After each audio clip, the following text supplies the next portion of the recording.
Welcome back to The Explainer. Today we're doing something a little bit different. We're stepping completely away from the usual noise and taking a profoundly different path. We're going on an inward journey of personal development, and it's all based on the timeless philosophical teachings of the Secret Master. So, take a breath, settle in, and get ready for a calm, deeply grounded exploration of what it actually takes to build self-mastery.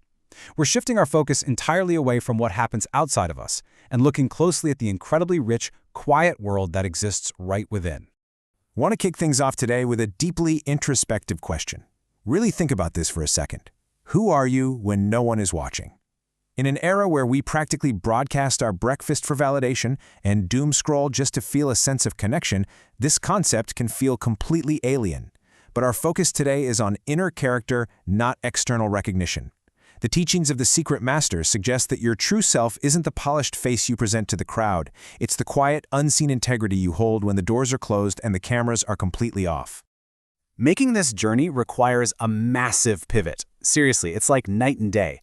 On one side, we have the external world. That's our noisy modern reality filled with loud declarations, performative morality, and this exhausting focus on outside validation. But to find self-mastery, we must travel to the internal world. That's a realm defined by quiet discipline, hidden integrity, and a focus on deep responsibility. Because true self-mastery doesn't happen out there, it happens in here. Okay, so here's our map for today's explainer. We'll start with the shift inward. Then we'll explore 3 foundational pillars of a realized life: deep responsibility, quiet strength, and inner integrity.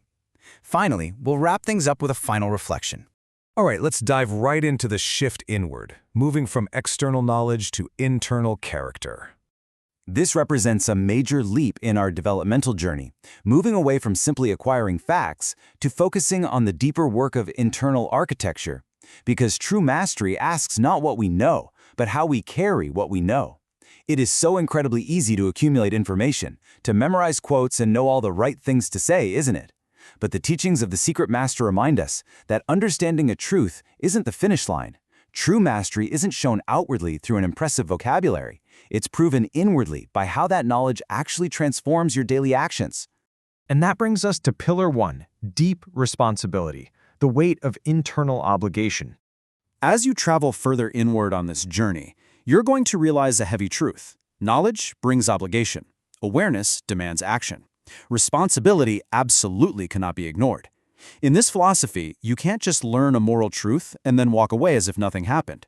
Once you see a truth, it becomes this invisible, ever-present weight. It's a demand on your character. It's simply not enough to understand what is right. You now have an absolute obligation to live it, even when, and honestly, especially when, it's difficult. There is a vast difference between just holding information and carrying deep responsibility. Think of it this way. Information is passive. It's external. You kind of just hold it loosely. But responsibility, that is lived, active, and deeply internal.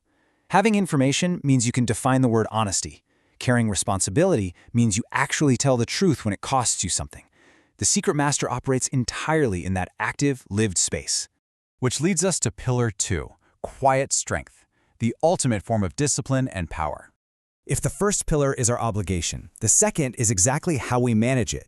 Now, I want you to consider silence, but actually, scratch that. Not just the mere absence of sound. We're talking about the deliberate discipline of restraint used to protect truth and the self. Modern psychology actually backs this up, showing that practicing deliberate restraint builds immense cognitive resilience.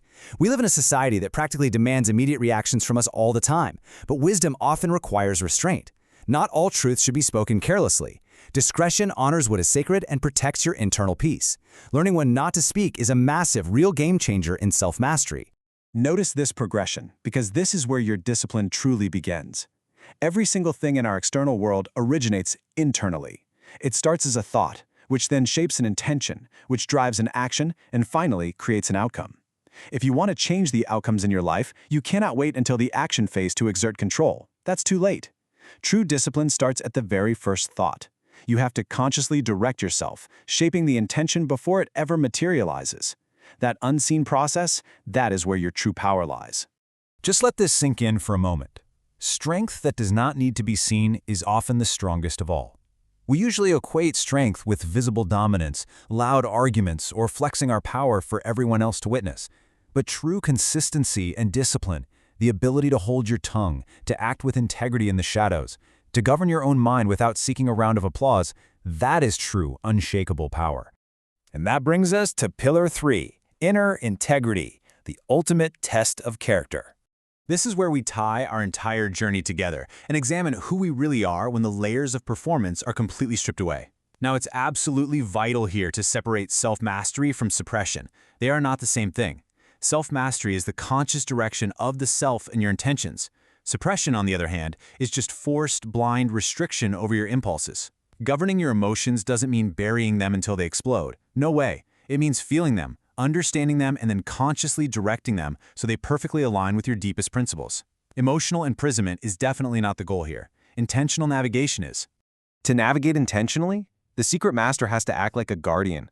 You must guard your personal values, moral commitments, deeper understanding, sudden impulses, raw emotions, and hidden intentions. True morality is intensely internal. The idea of secrecy in this philosophy isn't about being deceptive or shady. It's about protection. Guarding these sacred elements ensures your actions are authentically yours, shielded from the noise and the constant pressure of the outside world.